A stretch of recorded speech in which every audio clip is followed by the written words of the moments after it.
Welcome to Africa Connect. Our show today is about women empowering women. And our guest is Yvonne Idahosa, an advocate and inspiration, not just to me, to every one of you who will be watching. Here at Africa Connect, we are all about empowering women. And my producer, my editor, and my director today, she is a woman, and she's doing it all. So join me as we talk to Yvonne and some more about this great movement. Thank you, Yvonne, for joining us tonight. Thank you. I have really admired all your work. I have been following your work, and you've been one huge inspiration to me. I know I'm not talking to myself alone. A lot of young women out there who have been following your work have seen what you have been able to do for the empowerment of women movement. Why was it so important for you to lend your voice to this movement? Are you referring specifically to the Bring Back Our Girls or just in general? Just in general. I think, for me, I've always sort of felt that there is a moral responsibility as a human being in general. And so when I started really thinking about what my life was going to be, what my life's work was going to be, I realized that there were so many prejudices and oppression really against women and girls. And so that's always sort of been something that has been in the back of my mind, even though I was practicing law and I was doing that for over a decade. I knew ultimately that this was going to be the path that I was going to be taking. And so I think because of that sort of feeling of responsibility towards changing the world, particularly because I was raised by parents who always sort of embedded in our minds that you're not just here for yourself, you're here to make the world a much better place than it was when you came in. I knew that ultimately I was going to be doing something along this trajectory. For those that don't really know you, they've seen you, maybe your posts on Facebook, your advocacy work that you do. Who is Yvonne? What is so this woman? Who am I? Wow. First of all, I'm a child of God, I think, which is, one of the most amazing things about who I am, and that's what really gives me the dignity to be able to profess that with confidence. But I'm also a Nigerian. I was born to parents, Archbishop Margaret and Benson Idahosa of Edo State in Nigeria, and I'm a lawyer. I'm hopefully a great mom. You have to ask my daughter about that. But for the most part, I'm proudly Nigerian, proudly African, and proudly a woman. I believe that we all have a lot of work to do to talk to our government in the local and the federal level as well. I know, coming back to you, you have been in a full big voice when it comes to the Bring Back the Girls movement.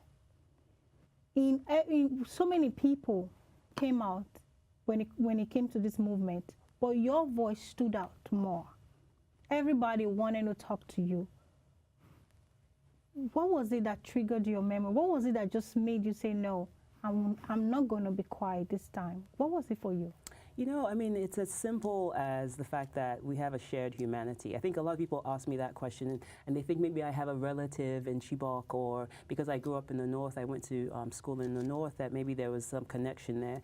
But the fact is that I would have stood up for anybody. I think that to me, the idea of a child being taken, and maybe it's because I'm a mother, I'm a woman, it's also the nature of the work that I do, but the idea of a child being taken and not being able to be returned to their life. Completely just ripping somebody's life out of the chapter that could have been written and all the possibilities, that just doesn't sit well with me at all. And it just created this sort of indignation within myself that I felt, I absolutely have to get involved in this. Something has to be done. So there's not this sort of fancy answer. There's not, I have a relative, she was one of my, kids, or I knew one of these girls. It's the fact that we have a responsibility and a shared humanity. And so what happens to one of these girls could potentially happen to any child in Nigeria, including, my nieces that live in Nigeria, live in Abuja, where we've also had recent terrorist attacks. And so if something is going to be done, it's our collective responsibility to do that. And so because of that, as simple as it is, I had to be a part of it. It's been over a year now. 569 days to be exact. And still, there is nothing. Nothing has, nobody's saying anything. But the current government, the president of Nigeria, Mr. Buhari, he said that was his first to-do list, something to do, like, this was my first priority. Right. I'm going to make sure the girls are back before anything. But you still see that more and more attacks are still happening. What does it have to take for them to just pick up the medal and say, okay, let's fight and bring these girls back? Yeah, you know, I think it's a little bit more complicated, right? Because this is somebody who inherited a terrible situation. I mean, I don't think the Jonathan administration had any interest or political will to even try to get these girls back. And so we all know that actions that are taken within the first 24, 48 hours after a kidnapping are absolutely imperative, right? So now a year has gone by, a year and a half now has gone by, and so the chances of recovering all these girls, I think, is obviously more difficult, right? But I feel like, you know, I'm a person who, I'm trying to give him the space, you know, to put all the measures in place, because he does seem as if he's taking action. You know, he moved the base, our military base from Abuja to Maiduguri. He's met with the parents of the Chibok girls. He's met with the Bring Back Our Girls organization. You know, he's met with foreign presidents. He's really, really, I think, trying to put the things in place, and he's also given a mandate to the military to, by the end of December, right, to eradicate Boko Haram from Nigeria. So as much as, you know, the advocate in me is like, I mean, seriously, it's been 569 days. I'm also trying to be patient, but the death toll, I think, is just something that any human being, regardless of where you are, has to grip your heart in ways that none of us should be okay with this, you know. But I'm hoping that by December we can really start to see some signs happening. But the Chibok girls are really just symbolic now of the atrocities that are happening, you know, in Nigeria. And so I hope that he really is going to put some action behind his words, and we can start to see some changes. Before the Chibok girls, there were a lot of girls in Nigeria who have been kidnapped. Maybe it was just the fact that it was just too much at once. Exactly. I think that was what triggered people's attention. That was what made it. And thanks to the social media, who made it really alive. But when you see the social media, we live in the days of social media. The social media helped to further the movement. But now you see, we always say, why do you think African people, when it comes to advocacy, we are very laid back. We don't use the social media the way we should use the social media. You don't hear about the movement anymore. Is the movement still alive? Yeah, I mean, it's still alive, you know, but I think what has happened is that there's sort of been this disconnect, which is something that's very common in Nigeria too, is that if it's not happening to you and you don't feel it, there's a sort of separation, right? Because I think Nigeria is one of these places that we tend to be our tribe before we are Nigerian. So you will never hear an American say, "Oh, I'm Texan." You know, they'll say, "I'm proudly American." But in Nigeria, we're always like, "Oh, I'm Yoruba, I'm Igbo," and then you say, "I'm Nigerian." And so because of that, there's sort of been this disconnect. And so because it's something that's happening in the north, it's a northern problem as opposed to something that's happening in the south. But the movement, I think, the thing with Bring Back Our Girls, and the thing that has done is that it's forced this issue, you know, because I mean, I think those of us, particularly in Abuja, Lagos, Ibadan, that are still coming out on either a daily basis or on a weekly basis, and for us here in New York, as often as we possibly can, it's forced the issue and it's put it in Nigeria's face to the point where you can't just pretend like this has not happened. Every day there's a reminder that there's people that are remembering that these girls are still out there and that they're still alive.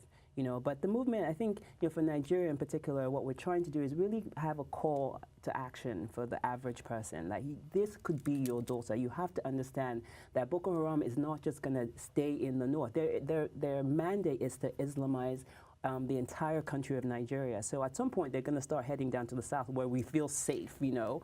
And so that's the reality, is that, you know, you need to get involved and eliminate this issue. Come out, raise your voice, and don't allow this to be something that is simply just, you know, something that that we can turn a blind eye to just because it's not happening directly to you. And that's a big, big problem that I think us as Nigerians suffer from.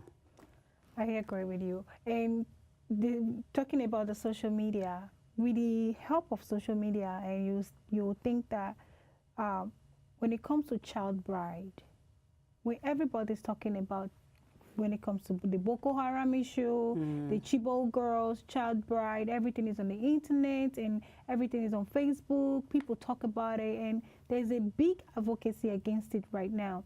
But still, we were talking about it before we came on air.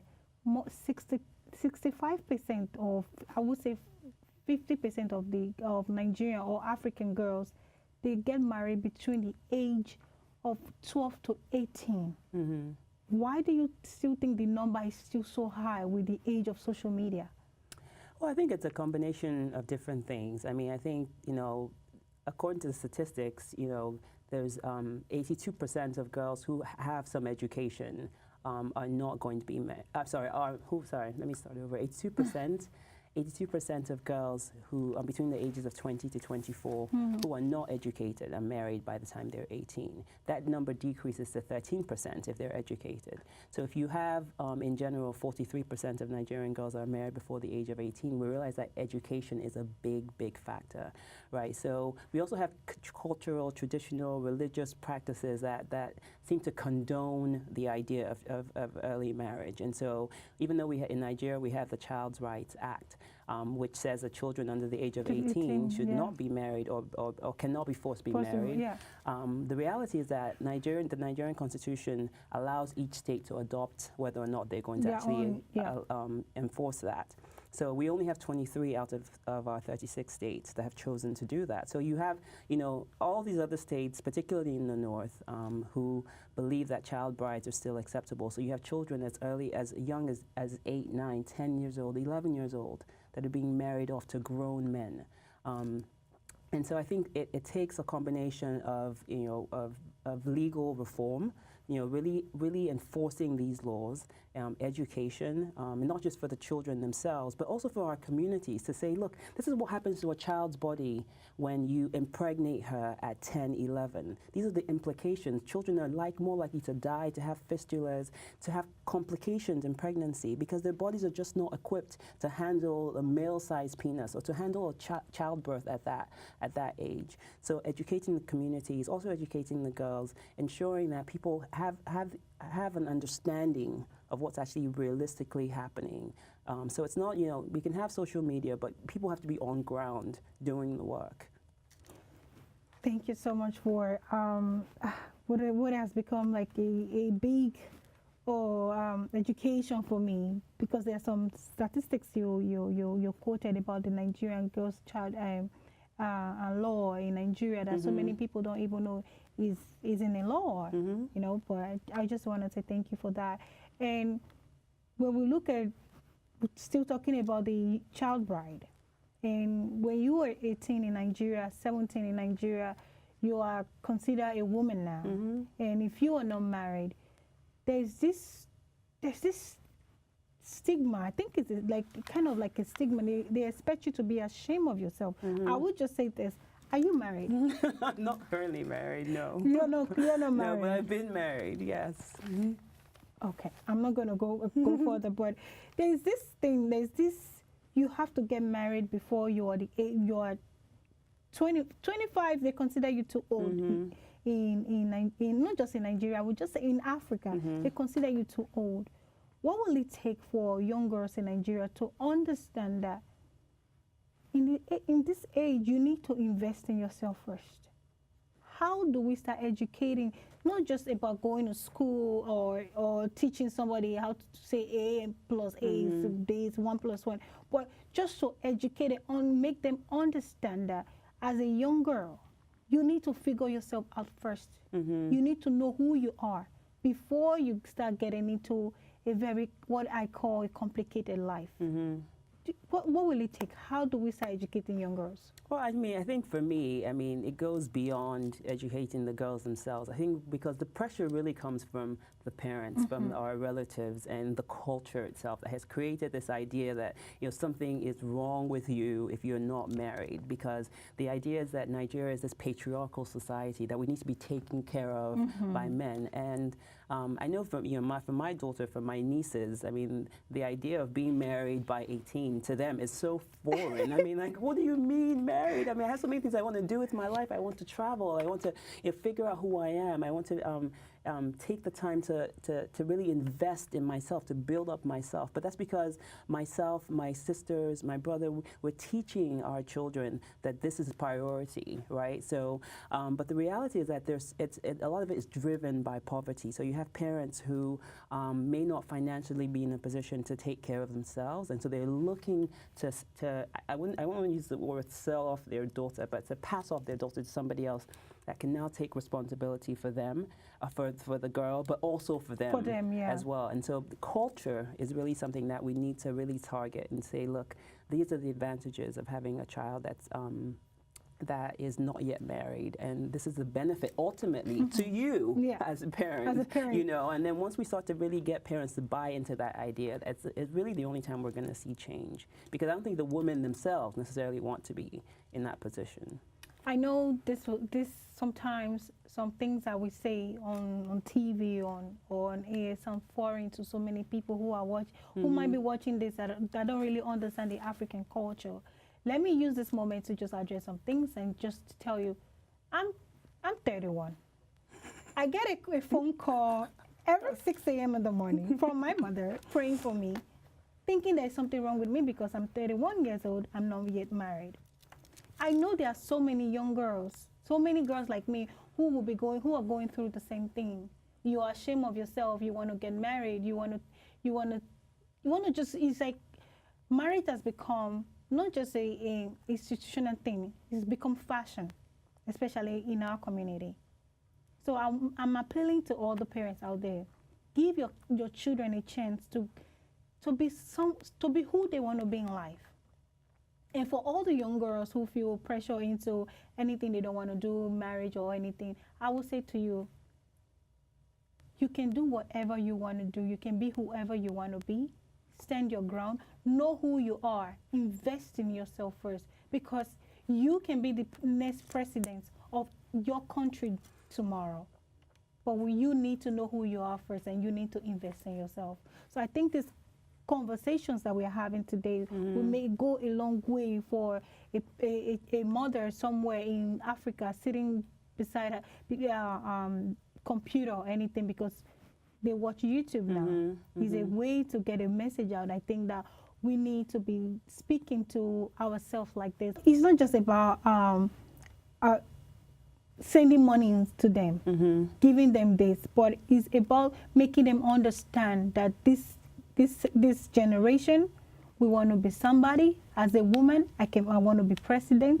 I want to be a CEO. I want to be an executive. I want to own a company someday, if I don't already own a company, you know? So coming to talking about, I know you just came back from Nigeria. I did, yeah. And you had, I will say, from your post on Facebook, because this is why social media is good. From your post from your Facebook, your event, I would say, was really something that I have never really seen as a not as a Nigerian, but as an Edo woman.